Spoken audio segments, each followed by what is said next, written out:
Hello, lore heads, and welcome to The League, exploring the League of Legends lore from A to Z. My name is Rebecca. And I'm John. And I'm Mark. And today we're talking about Agony's Embrace Evelynn, who was released May 1st, 2009. She recently had her birthday. Oh, happy birthday, Evelynn.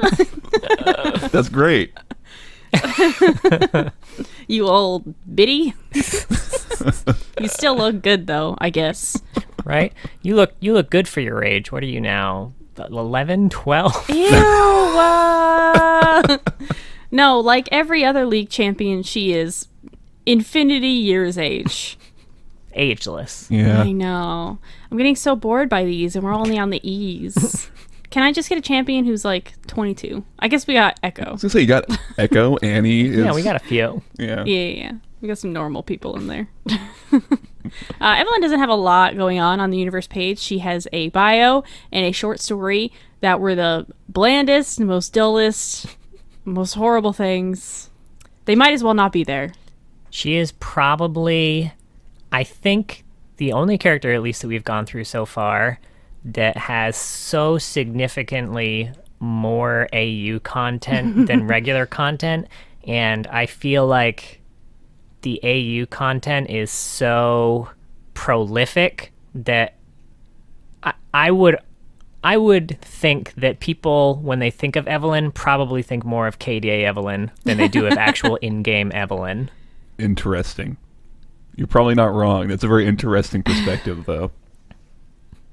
Yeah, I mean, I guess she's more interesting in KDA, I suppose. I don't really know her story as much. John will take us through that later. I don't know. I didn't take notes for the bio. I don't know if we need anything except she's a sexy bitch and lures men to their deaths. Well, she's not a sexy bitch. She's formless. She just makes herself a sexy bitch. Yeah. I get, okay, no notes. Let me go through the bio real quick. Evelynn was like a vibe. She was just an idea of darkness. Floating around Runeterra. And then the Rune Wars happened, and she was like, that pain is delicious. And she arose as a bigger vibe. And then the pain ended, and she was like, fuck my vibes. So she decided, I need to make my own vibes by creating my own pain. And then that's what she does now. And she realized she just looks sexy. She has spent time crafting the perfect form. Let me put it that way instead. It reads like a gross 14-year-old's fan fiction. I'm going to be totally honest. I don't think it's that bad. I mean, I thought it was pretty boring, I would say. Ow, the Edge was my note for it. Because it's just... It reminded me of Aatrox, where it's just kind of like, whatever.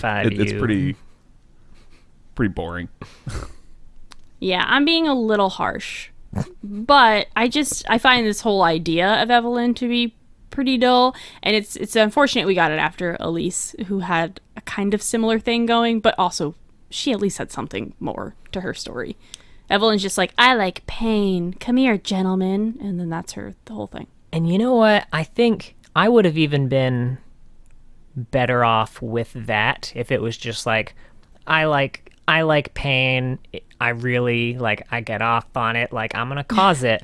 But the fact is, she's literally just a parasite who will die without just, causing this pain. And it makes her less cool. If she just enjoyed it, I would find that better. But she's, she's sustained from it and absolutely needs it, and it makes her less cool, I think. Less interesting, she's doing it for survival and not for funsies. Yeah, I get that. I honestly, for some reason, from the little that I'd heard about her, I kind of thought she was an assassin, and so she used to be. Oh, is that why? Wow. Riot, what a disappointment, because an assassin would have been way more entertaining. Yeah, I mean, that was the old out-of-canon lore. You hit it in the Camille episode, actually. That's why you're thinking of it, I think so. Because that's not canon anymore. I'm curious as to why you find that less interesting. Because I guess I find the idea of just it being a kind of a general motivation and not really being that compelling. I don't think she's that compelling in the first place, anyway. But I thought at least it being something where, like, yeah, you kind of have to sustain on it, could be something that you could try and hone in on more if you wanted to try and do something with the character. But I don't know. Yeah. What I disliked about it is it's very similar to the Ari thing, but what I liked about Ari's is that she specifically didn't enjoy it after a certain point. She's like, man, I would like to not be doing this to people anymore, but I need to, and that sucks. I want to have a real relationship, but I guess that's never going to happen. I don't know. It's just, it hit different with Evelynn. I guess it makes her less evil somehow, where it almost seems like, okay, she has to do this, so maybe she wouldn't if she didn't have to. Whereas, I don't know, if she was just doing it for the lulz, like, it just makes her pure evil. And sometimes pure evil characters are fun. I don't know, though. I think I get that. You know, what I would say about that is that if the one thing I liked about Evelynn had nothing to do with her lore, but I went and looked at her quotes, and I had a lot of fun. I thought her quotes were actually more fun. They were. They made me want to play Evelynn more than anything else. And I think that like what you're describing would fit more that vibe. Instead of it being a compulsion or like you said, kind of needing to sustain off of it, it just being that's just what she's about, and she just really likes doing it, and maybe having more fun with it, maybe. Yeah. Also, I think another thing that I just didn't necessarily like about it was, it seems the way that she does it is inefficient. Like when I compare what she does to something like the Cenobites from Hellraiser, where they can just like... What a pull. Right. Where they can just... They're doing essentially what she's doing, but they can torture you forever and sustain indefinitely. It seems like she's doing it wrong. She's just got a real inefficient mechanism happening here. It's a fair point. It's an interesting comparison. I wouldn't have gone there, but makes sense. But I mean, that's basically the bio. I thought I nailed the bio. You did. I mean, you pretty much did. Did anyone want to take us through the short story, which, for the record, is by John O'Brien? I don't remember if we mentioned this or not, but he tweeted recently that everything he's worked on for the past few years was about to drop. Oh, interesting. So this is that writer. Oh, should we Evelynn also... lore dump incoming. We also, we're recording this episode a few days after that 20-second Arcane teaser got released. Hyped for that. Yeah. Throw that in the Evelynn episode. Right. Well, she doesn't have much. So yeah, exactly. You can wander a bit. Do you want to take us through the short story? Yeah. Yeah, it's pretty short. It's called The Tallest Daisy, as mentioned by John O'Brien. It's following Evelynn as she's looking for her next victim, and she's kind of passing over different individuals. Like, oh, this guy is a pass-out drunk. He won't feel it if I torture him. Like, I'll flay his whole arm off before he feels anything. Oh, this woman's a complete glutton.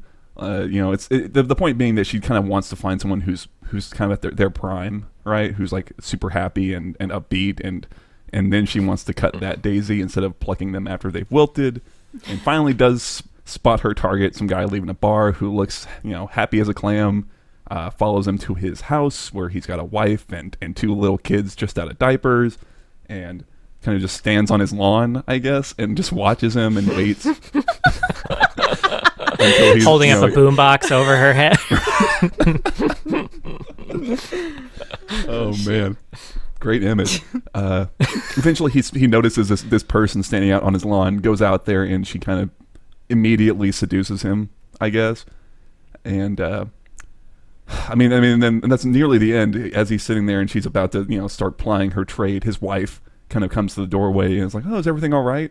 And the story kind of the curtain draws with some dark implications that she's probably going to torture and kill both of them, and maybe the kids, who knows. Hopefully not. That's a bit she's much, gonna let them grow before she plucks them. Yeah, right. I guess. Yeah. Yeah, not much. I didn't mind the actual writing. I didn't have any like issues with, but the story itself is just not particularly interesting in terms of what's happening. Yes, with it, it's you know? it's what I knew. It's the exact story I knew I was going to get after I finished the bio. There were no surprises. Exactly. Yeah, I think it's weird because a couple times in the story she refers to the two things she's got in game, and she calls them lashers, and we have like no context for that word at all, right? Like if you didn't, right, I don't play Evelynn. I don't fucking know. Yeah, it's a weird thing. They'll be like, "Oh, my lashers," or it's like, "Oh, why wouldn't they like? Why don't you just describe them in a more general thing, like right? You know, like the shade demon things. I don't know what the fuck you call them. You know, maybe it's just there's no other better word, I guess. But it was weird that they would refer to them a couple times, as if we were supposed to know what a lasher is. Yeah, and especially if you haven't seen Evelynn and you were just reading this trying to envision what she looks like based on this description, that wouldn't be where I went. Yeah. You know what it made me think of? Did y'all ever play The Darkness? Either of those two games on like the PS2? I think they both were. No. And this isn't gonna land. But it made me think of that. Go Google it. And it made me think that, you know, what would be a lot of fun? It would be if you put some personality in those lashers. Think like Ursula with her eels. That could be something you could do, right? To make Evelynn a little more interesting. Honestly, even the way they're portrayed in the KDA music videos is more, it's not like lifelike, like they're still just kind of there, but like I feel like they're featured in certain shots that bring attention to them and like make them look cool. Like, yeah, they definitely seem prehensile in a lot of them. So yeah. Yeah, I don't know what I would do to try to make Evelynn more interesting. It's a tough one because it's a trope that I'm just not like gonna be a fan of regardless. I mean, the whole femme fatale, a sexy woman being pure evil and, you know, destroying men's lives, not my favorite. To be fair, she also destroys women's lives, I guess. Yeah. Including one Shauna Vane, which is the they don't mention it in any of Evelynn's lore, but that's the whole tie with Vane. That is the only other kind of thing she is a part of is Vane's bio, where she is the one who murdered Vane's parents and is the reason Vane hates magical creatures so much, and killing Evelynn is kind of the sole purpose or the sole goal of Vane's life now. Vane wants to 1v1 Evelynn. Good luck. Yeah, right. In this meta? She might. Also, you should play Evelynn, Mark. I mean, if you want to. Just to sidestep real quick, we need another jungler in our group of friends. Well, like I said, the quotes, I thought, kind of put a different spin on her a bit, where they were a lot more kind of fun, I guess. Like, everything else about this was so grimdark, right? This was all, like I said, ow, the edge, right? Because it's just all so fucking edgy. It is. And then the quotes are a lot more fun, right? Like, where she's got one, like, their mouths say no, but their bodies say flay me alive, right? Oh, that is fun. Or after she kills someone, she's like, oh, it's okay, hun. It happens to everyone. You know, just stuff that plays with it a bit more. I really like these two. A man once told me to put some clothes on, so I wore his skin. That skin looks good on you, but it would look better on my bedroom floor. You know what? This is it. Yeah. Make her grotesquely violent, and then I can get on board, I guess. Yeah. But none of that was reflected. But I think if some of that was personality was reflected in the story or anything, kind of make her like Patrick Bateman from American Psycho almost. Give her that as, or like Jinx, kind of that similar personality, but you know, being much more evil than Jinx.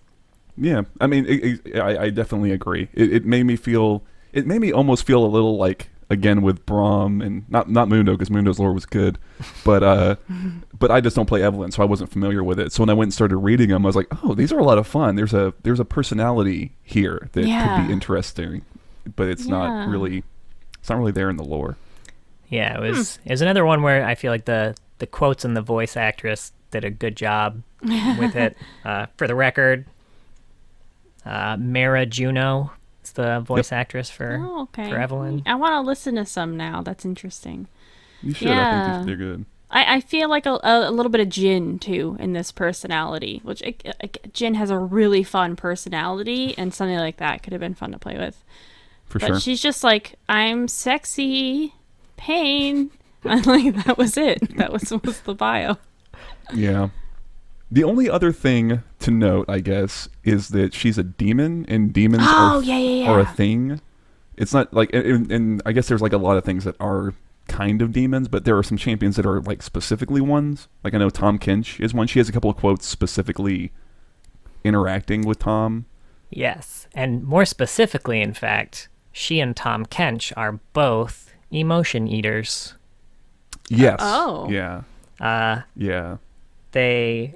She kind of tortures people and then feeds on their pain, whereas Tom Kench eats people's prized possessions or loved ones and then feeds on their anguish, making them like the Colin Robinson and Evie Russell of the What We Do in the Shadows universe. Ah. I haven't watched the show enough. I've only watched so they're the good. Emotional vampires. Energy vampires. God, Evelynn has a lot of quotes. She does. Because she got the rework right when they started doing that. I like, so this taunt at Big Muscle Champion. Well, now I need to hear it. Just the way I like 'em. Big and stupid. Oh, shit. Okay. Yeah, she's got or she got the one with like a moo. She's like, I wouldn't torture you if you were the last man on earth or something like that. She's got a lot at Vane. Yeah. Whereas Mundo, so you're a masochist? What you doing later? I'd ship it. Yeah. Frankly, that's the solution. Even Mundo, infinite feeding. Oh, yeah, that's true. My God, they would be the perfect pair. Except he gets enjoyment out of the pain. I think she needs like I don't know. I wonder if it counts if he still feels the pain, like, because he feels it, but he digs it. Does it still count? Who knows? How does that feeding cycle work? Riot, weigh in on this. We need to know. Would Evelynn and Mundo be the perfect pair? Riot, please. I'm going to tag you in this episode. Where's the Tango Mundo skin? Come on. Oh, my God. That would be fucking great. I like the idea. Mind if I cut in? With his clear? Hey. Someone hire him. Okay, what would be fun, I think, is if Evelynn didn't want any part of Mundo, because she's like, you enjoy this pain too much, it's not fun for me, but Mundo desperately wants Evelynn, and is just like chasing her around, like, please, like, you are so good at this. Let me doctor you. Man. That would That's be a what they should great do with the dynamic. lore. Yeah, tie in Evelynn and Mundo. I don't care about Vane, whatever. She's boring. It's fine. We're not going to get it to her for like 3 fucking years anyway. It is boring. I can tell already it's boring. Oh, my parents were killed by magic and now I hate magic. I don't care. Anyway. Yeah, that's most of That's Evelynn. That's the prime Evelynn lore. Yeah. Luckily, there's a lot of AU lore. And I know we normally talk about like cinematics and other comics, and there are lots of those. But again, they're all about her AU. She's literally only in one. And this is barely. She's in the Make History cinematic, where again it's just like a still frame of her. It's not anything. Oh. Woo.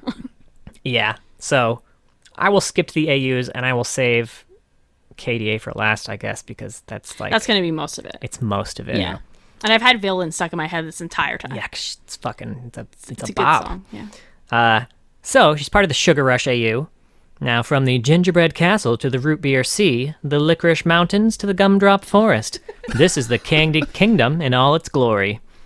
This is separated into 3 areas. Candy Kingdom, which is where Sugar Rush Evelynn is from. Peppermint Pine Barrens, which is where Bittersweet Lulu comes from. And the Winterlands, which is where Dark Candy Fiddlesticks comes from. I don't think I realized Evelynn had a Sugar Rush skin. Oh, I love it. That's so funny because I play Sugar Rush Braum a lot and Ziggs, but I've never seen the full picture, and she's literally like in the same picture with him. Yeah. I've probably even seen her tail over Braum, and I was like, a piece of licorice. No, it's Evelynn. Hidden in the shadows like she do. Yeah, I mean, she's right at front. In a world where every tooth is sweet, Evelynn's sugary bite is deadly. Oh, gosh. Okay, so I just want to say, if you Google image Sugar Rush Evelynn, you'll get some interesting fan art right away. Right off the bat, huh? Yeah. First, is that before even the official art? No, it's the one right after. Oh, okay. Grabbing her boobie. She's also part of the Blood Moon one, which we talked about last week. I mentioned before that the Blood Moon skin line is separated by cultist and demons. One guess which one Evelynn is a part of. A seductive demon summoned on the night of the blood moon. Evelynn moves between isolated villages, wooing the residents until they fall deeply in love with her. One by one, these poor souls will surely perish, their hearts torn from their still living bodies. Thrilling. And Wait, this is an AU? This isn't just her normal... Right? but she does it with a mask on in Oh, okay. So just a little bit extra kinky. Final one she's part of before KDA is the Cops and Robbers AU. Now, there's no Eve-specific lore blurb here, but the Cops and Robbers AU does have its own little mini short story that came out when the skins came out that's basically about how Eve and Twitch almost outsmarted the bumbling Constable Trundle and Captain Volibear in the heist of the century, stealing Hippolytus's socks. Oh, I'd watch that. Luckily, after staking out the completely wrong address, accidentally wiretapping themselves, and trying to tail a couple of suspicious individuals while dressed in full uniform, Volibear and Trundle accidentally drop a pink ward and detect the duo. Does it say pink ward, actually? It does. This was Oh back my when you just God. dropped pink wards. It's funny because no one on your fucking team would buy punk wards against stealth champions. After the event, these skins were returned to the Skin Protection Program, or, in actuality, the Skin Vault, where they would be released again periodically. You're not Disney, Riot. Calm down. Oh, they've got their Skin Vault, I was going to say, which, so that's the which canon sounds for way the Legacy creepier, I Vault. guess. Yeah, that's Skin vault. Jesus. all right. Now, the big one, KDA. So we talked a bit about KDA when we went through Ari, because like we mentioned, she's kind of the person who started the group. But Evelynn, very important part of this AU. And it encompasses a lot. It's got a bunch of skin lines, it has 6 cinematics, and it has an entire comic book, 5 series comic, and a fake magazine. And a whole album. Mm-hmm. Well, kind of. Yeah, each one of them has a video. Yeah. So I'm gonna lounge back while John takes this away. we'll start with just the skin blurb lore. So KDA Evelynn, no one is as deliciously volatile as Evelynn. She's a diva who drives divisiveness in the media. They love her one day and hate her the next. Her name a permanent fixture of tabloid headlines. She's a born superstar and the foundation of KDA's sound. And then the prestige version of that. With that wild in her veins, KDA Evelynn stomps into the spotlight, shimmering in a custom golden outfit from the Pop Music Awards. And then KDA All Out. With a single devastating glance, Evelynn can ensure that all eyes are on her when she wants them to be. KDA's success has ensured that this provocative diva's name will be on everyone's lips, but Evelynn is intent that her killer fashion sense will keep it there. Now, I'm going to go over the comics a little bit. So the 5-issue comics, each issue of the comic, which is called Harmonies, focuses on a specific member of KDA.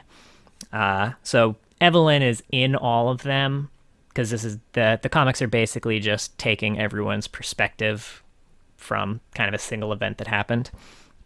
I guess with the one exception being Evelynn. All of them do that except for Evelyn's. The Evelynn issue actually follows a young girl who's a huge Evelynn fan before she joined KDA. And she's been eagerly awaiting new music after Popstars released, and she was like, oh my god, Evelynn. We all were. We all were. She's been waiting for new music for 2 years. There's a bully at school who mocks her and her friends because they dress like Evelynn and stand for her hard. But months pass and still no word of new songs. Then, she sees Evelynn's car out while riding her bike and follows it to a club. Creepy. And hides outside until she comes out. So she's standing out on the lawn with the boomboxes. Yes. She accidentally falls in a dumpster and... What? Wait! She accidentally falls in a dumpster. Yeah. Okay. You know, like you do. Well, she was kind of standing on it to like look through the window, and then she came out and she got startled and fell in. I pictured her. She was standing outside. So to say she accidentally fell in a dumpster was fucking buck wild. Put you where you belong. She, when Evelynn comes out, she and some producer are talking. He wants to sign her, but she says KDA's about to drop something big and blows him off. Ooh. Which, for the record, I kind of like. It's kind of implied here that like everybody wants to sign Evelynn, and that's kind of like, I think, the in-universe way of like everyone wanting to like do Evelynn. She's like, yeah, everyone wants to sign her. So then she meets the girl that was waiting. Sees that she's kind of dressed like her from back in her pop star days, and says, "Hey, always have your own voice," and then gives her new sunglasses that she's wearing. Oh, shit. And then the new album drops, and everyone's all excited, and then the bully who was bullying them, turns out he's a big KDA fan, too. Another kind of thing that's useful to note here is in Ari's issue, we find out that Evelynn, who has kind of been the hard ass in everyone else's stories, like in Seraphine's, Evelyn's kind of the one who's like, yeah, you're fine. You're doing all right. Like, let's not get a big head here. We find out that it is Evelynn who actually first sent Ari the video clip of Seraphine and was like, hey, you got to check her out. That was an interesting reveal. Cute. Mm. And then everyone hated her. Or Seraphine. Now, the next piece of lore is called Interview Inside KDA. Now, this is basically just an interview. It's just written as what? Right, and it's written as an interview.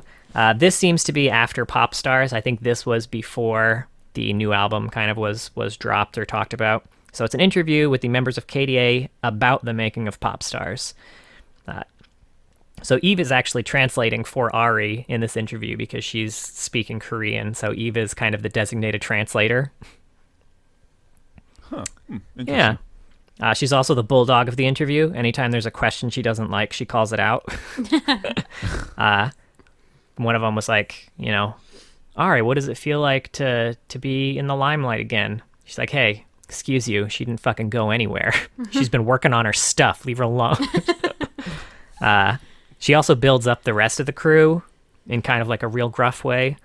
It's like when they were asking a Kali question, she was like, yeah, I wrote the rap for Pop Star so many times, and each time Ari encouraged me to go further. Eve, well, Eve is more direct. And then Evelynn was like, yeah, I told her to stop trying to be the most creative rap artist in Asia and just do it. And she's like, I don't want to be successful because people know who I am. I want them to like my lyrics because they're good. And Evelynn was like, they're good. God, I need someone like her in my life. We also found out that they filmed the pop star scene of Evelynn driving at Kaisa 7 times to get it just right. And one of the times, they actually had Kaisa doing that stunt before the stunt coordinator put the kibosh on it. I love that they have these fucking fake-ass details. Yeah. Was injured, but it was worth it because we got the good shot. The bitch, you're animated. Kaisa did specifically call out in the thing, like, I could have done it. Like, I could have done it more. It's like, yeah, we know you could have done it. Because they would have drawn you to do it. Don't take this away from her. It's fucking wild to me, though, because the KDA stuff can get really convoluted because they have, like, all this alternate universe lore, and then they have, like, actual stuff about the actual KDA people, and it just, like, it's weird. Yeah. Yeah, wild's a good word to describe it. It's like, man, I didn't read any of this shit. It's a fucking trip hearing about it, though. Right. Actually, so this one raised an interesting tidbit for me. they talk about during this interview, they talk about how they're going to be performing at the, I think it was 2016 or 2018, I forget which year. They talk about how they're going to be performing at the 2018 League of Legends World Championship. So in this AU, League of Legends exists. Okay, hold on. Stop it! No. Now you got me fucked up. Okay. Are they confused as like, why is there so many Ari and Evelynn and Kaisa in this video game? Right? Do the KDA skins not exist in the game? Are the KDA skins based off of the actual KDA people? I just want a shot of like an infinite, like an infinite one of like Evelynn reading this. Just like, oh man. You Too fucked meta. me up on that one. Now, the last bit of lore associated with KDA is actually an in-universe magazine covering the new album called Sharp. Now, this issue actually reads exactly like a real magazine. It was pretty interesting. They interview the band, they have stories about their formation, they've got bios on each of the members, they've got a timeline of the band's kind of creation. There's an ad in the magazine that's just selling one of Yasuo's signature outfits. For the record, he doesn't get a whole lot of attention for this, but he is also the producer for KDA. He's not just the producer for True Damage. Oh, he's like a monopoly on these. Yeah. Yeah. He doesn't have any KDA skins or anything, but like, yeah, he's their producer. That's funny.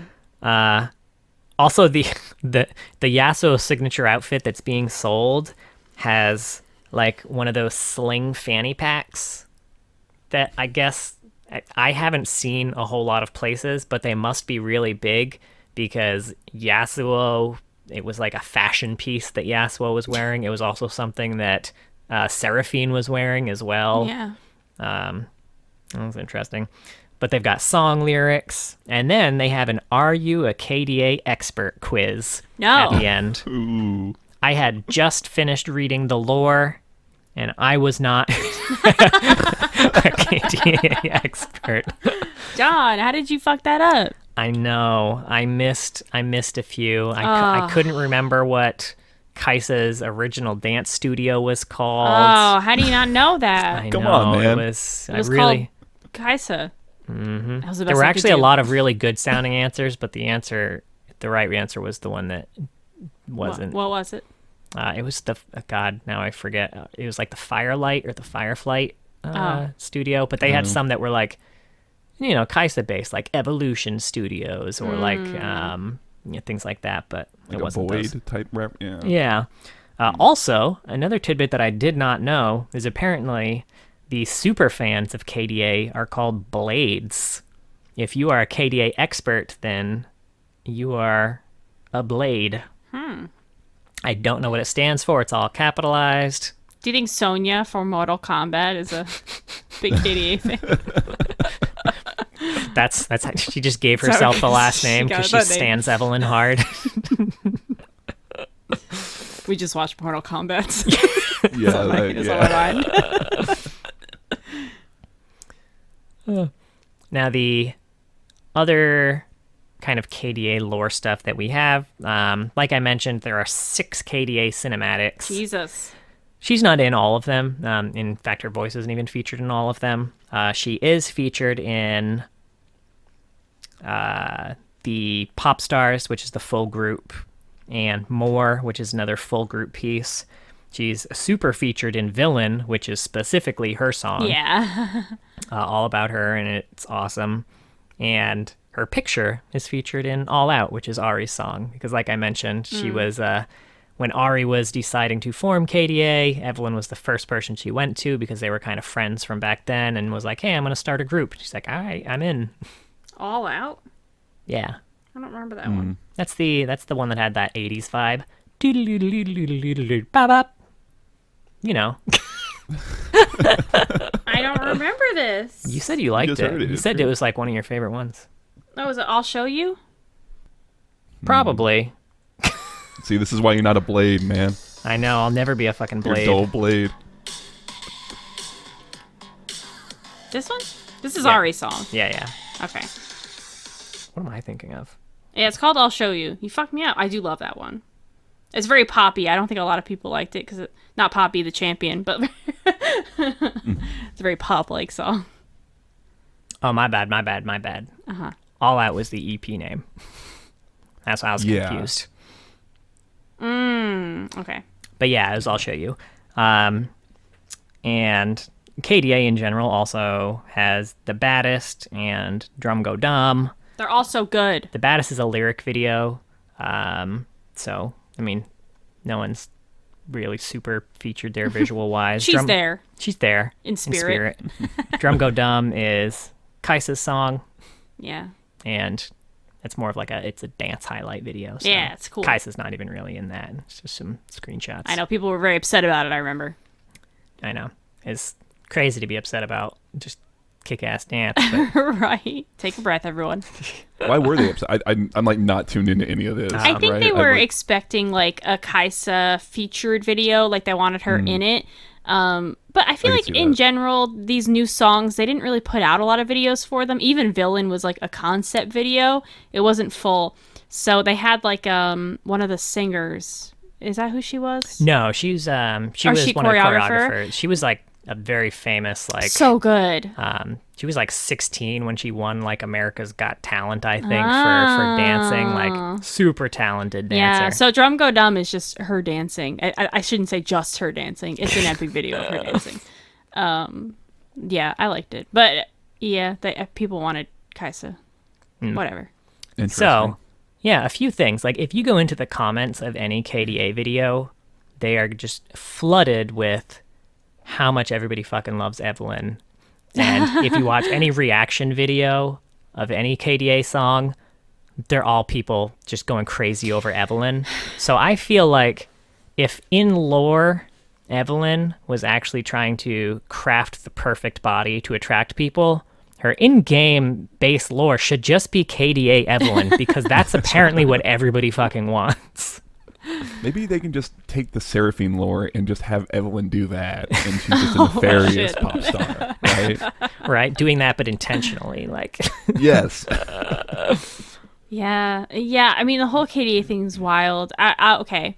I still go on Tumblr. I'm one of the few people who's still there regularly. And I remember when Pop Stars came out, I was seeing people with like these text posts about like the characters of KDA. These were people who did not play League of Legends, and they were getting involved in the lore and like fan fiction of the KDA characters. It was fucking wild.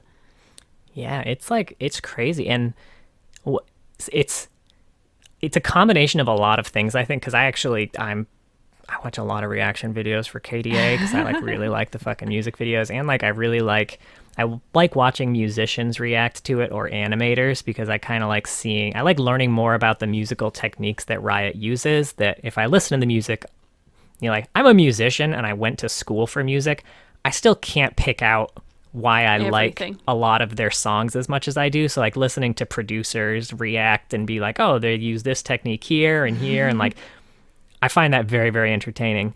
But I think just the quality of the music, the quality of the animation, the quality of the production, and just the fact that like they're cool bitches, like it Yeah. really brought people together from a lot of like non-video game communities to all admire it for what it offered to all of the different communities, which is super cool. Yeah. Yeah. I mean, I'm not into, like I said, I'm not tuned into any of this. I don't listen to K-pop. I don't go on Tumblr. I don't. What? I like a few of the songs, but it is wild, just the response, kind of like y'all two were talking about. Yeah. And it's. I mean, hey, more people play League, or at least know about League. Get into it. I don't know. That's the Yeah. value that I'm always into, but it is fucking crazy. It reminds me a little bit of when that Warriors shit came out with yes. Imagine Dragons. That was the first time I remember feeling like, oh wow, this is getting exposed to like, I don't want to say normies because League is a pretty popular thing, but like Yeah. people are like, I don't know what the fuck this is, but I like this song. But I know Imagine Dragons, that's for sure. Yeah, right. Yeah. It's more that. It's like, oh, I know the band. With this, it's like, oh, we like this music a shit ton. So that's pretty cool. Yeah, my friend sent me like a playlist she made for a book that we both liked. Sometimes people do this. They'll make like a playlist for like a ship or a couple that they like. And Warriors was on it. It was like, do you know where this song came from? And then I just told her this whole story. Like, fucking nerd. I don't think she gave a shit. Yeah, cool. Good shit, yeah. But she's going to tell other people that story now. It's fun, interesting facts. Yeah. I remember seeing it in like the Divergent trailer. Was that it? It was one of the Divergent movies. Yeah, it shows up in the most random places. What the hell? Yeah. Now, I also have some fun facts about Evelynn. Okay, if y'all cool. wanted to hear them. Yes. Yeah, hit me. Now, this one's actually tied to KDA. I changed my mind. Oh, okay. Now, there are actually 3 singers who voiced Evelynn in the KDA music videos from over the years. Madison Beer, Kim Petras, and B. Miller. Evelyn's title and alt actually swapped places when she was reworked. Her old title used to be Evelynn the Widowmaker, and her alt used to be Agony's Embrace. And now she is Agony's Embrace Evelynn, and her alt is the Widowmaker. That's weird. That's funny. Yeah. I don't Honestly, like her title. I feel like Widowmaker makes more sense. Yeah, and I wish it, if anything, it said the Agony's Embrace, because just Agony's Embrace. I don't know. I get it, but it does sound... that was kind of weird. Yeah, it does sound more like an ability now that you've said that. I kind of... Thank you, because I was curious. I think the issue with Widowmaker is it's a little... I don't want to say generic, maybe? I mean, it's hard to say that because you've got Overwatch, obviously, right? But... I don't know. I guess to me, like, Widowmaker is a pretty common...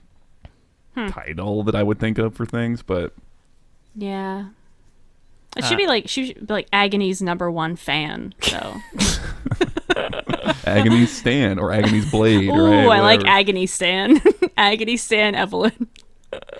When you go through and look at people's old lore, a lot of the time you'll get stuff that's basically the same, but like way less fleshed out. Might have some differences, but it's mostly the same. I think Evelynn is one of the few who has gone through several iterations of very, very different stories. Like, we talked about her being an assassin, but that's also not her original lore. Her original lore, which I'll read just because it's short, because all original lores were short. Left on a doorstep in the midst of night, blue-skinned Evelynn was hesitantly taken in by human parents. As a child, she consumed only raw meat, tearing into her food with claws that seemed to grow as she gorged.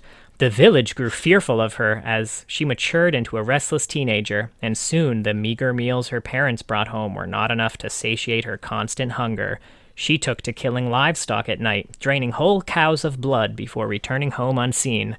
However, her hunger pains soon turned her mad. So it was Mundo's lore, essentially. Yeah. They really are fucking perfect for each other. Right? That was literally Mundo's lore. He was purple-skinned. Left on a doorstep. Unsatiated hunger. Yeah, oh my god, that's really funny. Yeah. I also love that they just are like, blue-skinned Evelynn. Yeah. No explanation needed. Not Mystique, though. I think the fact that the lores are so different in the iterations really speaks to how much Riot does not know what the fuck to do with her. Yeah. Right? Yeah, it blows my mind that this is not like their first attempt. What we got. That's like that was after much tweaking. That was what they got. Yeah, and to be fair, I mean, KDA has so much reach now that you're never going to have to rework her lore. Just like, that's certainly I think so many people are now coming into the game and their entire knowledge of Evelynn is probably through KDA. That like, just keep building out KDA's lore. You're fucking fine. They'll be confused when they get into game and they're like, oh, what is this Evelynn skin when they see her base skin? But I mean, she fucking does what she wants. They probably won't even think twice about it. It's like, oh, there's an alternate universe where Evelynn like kills people? Weird.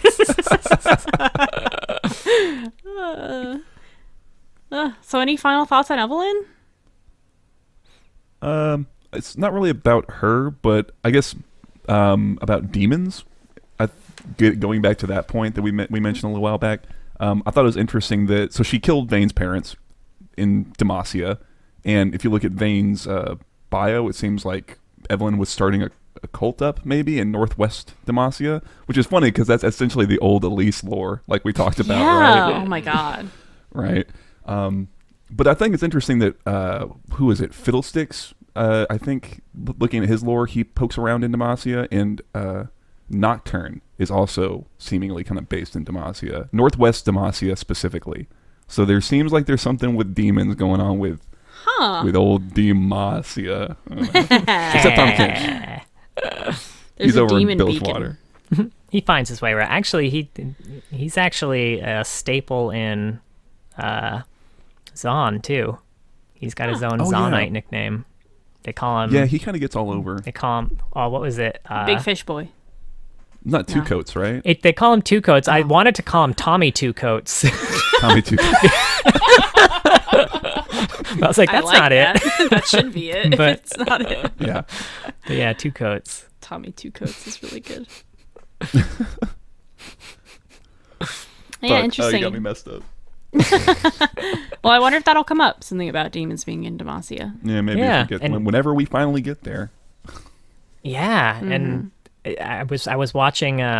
We've talked about it a few times. Watching Necrit's 15-minute video on the 20-second Netflix trailer, and Fiddlesticks had come up in that too with some quotes about kind of pertaining to Jinx. Man, he really gets around. It's crazy. Yeah. Interesting. Well, I'm excited about Arcane. John and I talked a little bit about it. We didn't talk to Mark about it yet, but I think we're thinking maybe it would be its own episode when we talk about Arcane when it comes out. Oh yeah, definitely. Yeah, that'd be a great thing to do. It'll break up our alphabetical order of the champions. We have a little side Yeah. special. Mm-hmm. Oh, one more thing. Sorry. I think Evelynn is the first champion we've hit, at least so far, who has a censored splash art in certain regions. Oh, for her, at least her default anyway. Yeah. Well, she's not wearing much, and there's definitely places where they make Riot, cover things up. So give her some clothes. Nope, they just superimpose Riot fists over all the areas they don't want that would be people great. to see. It'll make it look even more lewd. Shit. The little frowny faces. Frowny faces. A Bible. Oh no. That's it. All right. I think we're good. That was Evelynn. We put these episodes on YouTube as well, if you're ever interested in listening there. That seems wild to me. I don't know why anyone would, but John listens to this podcast on YouTube. We have a few listeners on YouTube. We do. And you could jump in the comments there. We also have a Twitter now, @Loreheads, if you want to tweet at us and tell us why we're wrong about things. We haven't talked about it here in a while, but John and I also do another podcast where we watch the highest rated movie and the lowest rated movie in a series, a franchise, and chat about them. It's called A Series of Unfortunate Sequels. We just did Mortal Kombat, and that's why I brought up Sonya. It's a fun time. We're usually just being silly. Mm-hmm. Yay! But we're coming up to the end of the E's, and next week we should have a lot more to talk about. So be sure to tune in while we talk about the prodigal son, Ezreal. The prodigal explorer? Prodigal son. Prodigal explorer. The prodigal son. I had it. The prodigal son. I don't want to talk about it. He's the prodigal explorer. We've got to talk about it. That's what the whole podcast is. He's probably a prodigal son as well, somewhere, to someone. He is someone's son. He's someone's prodigal son. Yeah. Indy Jones. Ezreal.